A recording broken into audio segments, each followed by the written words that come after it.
দিয়ে দূর হয় না। হতাশা দূর হবে, বলে দিব তিনটা জিনিস, মাত্র তিনটা। কয়টা ভাই? এক, 5 ওয়াক্ত নামাজ। এক কি?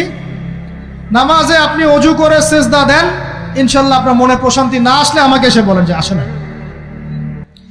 চোখের পানি, মনের আবেগ যা আছে আপনার ভিতরে, কষ্ট, দুঃখ, যন্ত্রণা, সব আল্লাহকে ঢেলে দিবেন ইনশাল্লাহ।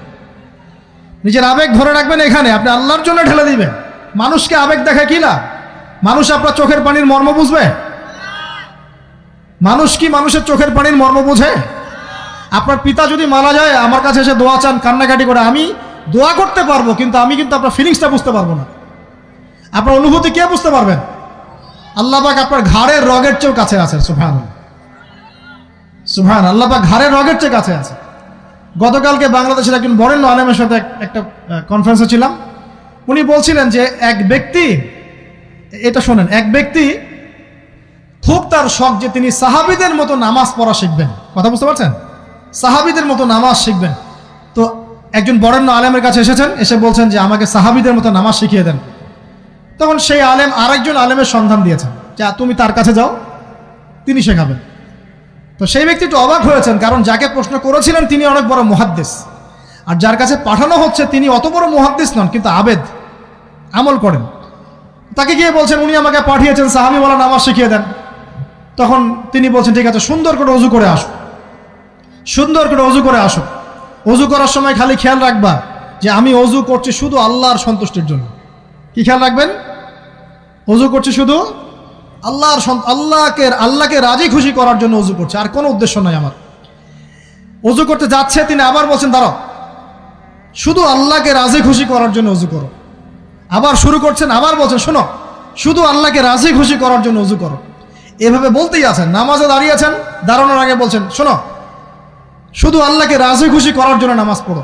বলতেই আছেন, বলতেই আছেন। এক পর্যায়ে সে ব্যক্তি নামাজ শুরু করলো, নামাজে মনোযোগ এদিক ওদিকে যায়, আর তার মাথায় এটা আসে, এই শুধু আল্লাহকে রাজি খুশি করার জন্য আমাকে নামাজ পড়তে হবে, শুধু আল্লাহকে রাজি খুশি করার জন্য নামাজ পড়তে হবে। এই চিন্তা তার মনের মধ্যে ঘুরপাক খাচ্ছে, ঘুরপাক খাচ্ছে। এভাবে নামাজটা সে শেষ করেছে। শেষ করে চিন্তা করছে যে নামাজ তো পুরোপুরি মনোযোগ দিতে পারলাম না। বারবার মাথার মধ্যে এরকম চিন্তা আসছে, আল্লাহ আমাকে তো মাফ করে দাও, নামাজটা আমার মনে হলো না ঠিক মতো। তখন সে ফিরে এসে তার সে ওস্তাদকে বলছেন আমার তো নামাজ এরকম এরকম করে পড়লাম, কিন্তু শেষমেশ মনে হলো যে নামাজটা হয়তো কবুল হয় নাই, আল্লাহর কাছে খুব মাফ চাইলাম, আল্লাহ আমাকে মাফ করে দাও, নামাজটা মনে হলো না।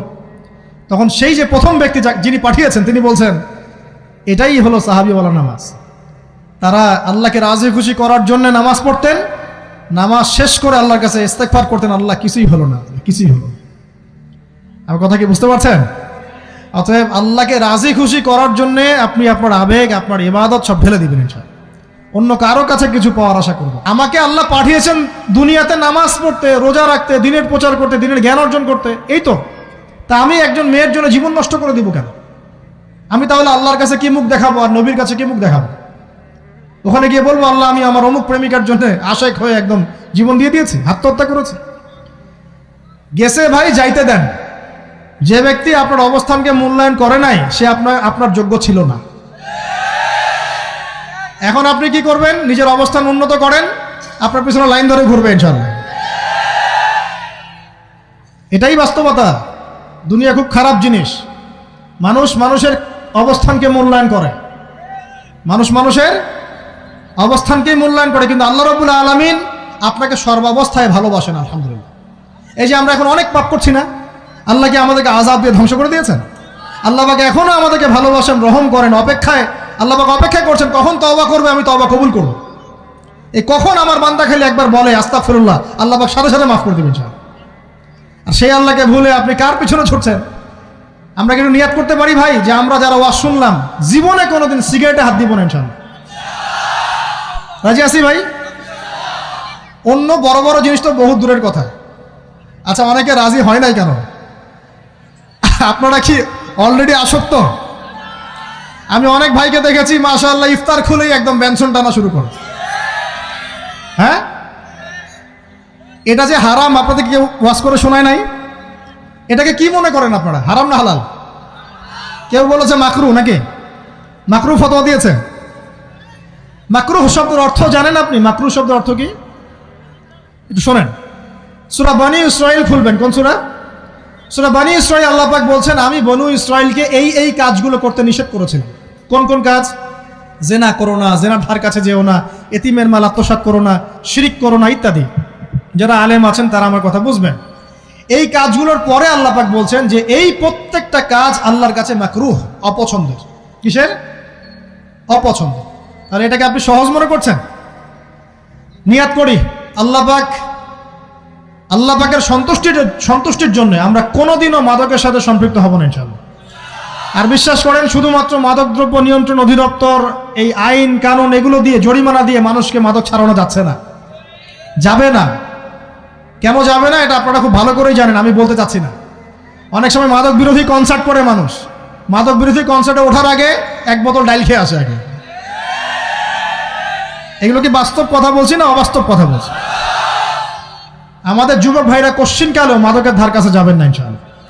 একটা হাদিস খালি মনে রাখেন, এই হাদিসটা মনে রাখেন। নবী সাল্লাল্লাহু আলাইহি ওয়াসাল্লাম বলেছেন, কেউ যদি মাদকদ্রব্য সেবন করে তার 40 দিনের নামাজ কবুল হবে না।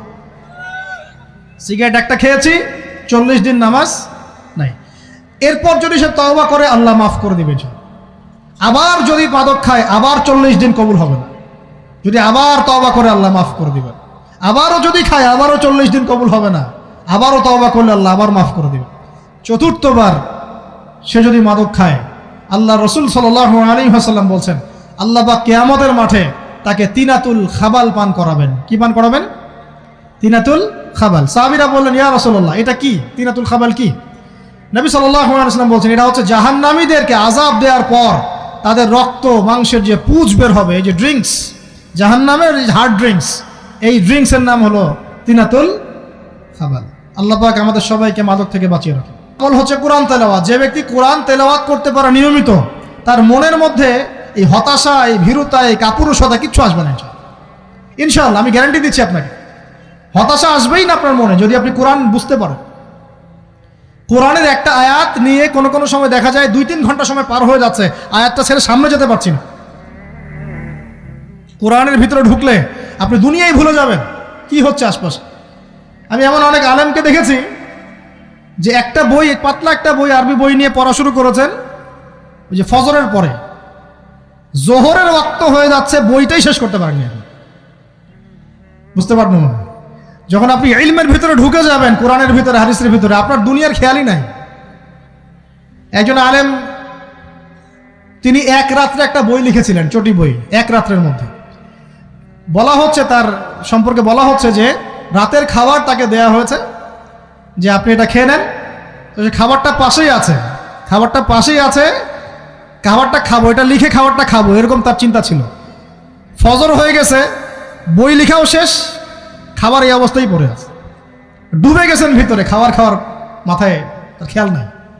এরকম হয়। একজন মনীষী, বিখ্যাত মনীষী, রিয়াদুস সালেহীন কিতাবের রাইটার, সংকলক আল্লামা নববী রাহিমাহুল্লাহ, এরকম সারা রাত চলে গেছে, পাশে 2টা খেজুর, ওই 2টা খেজুর খাওয়ারই সময় পান।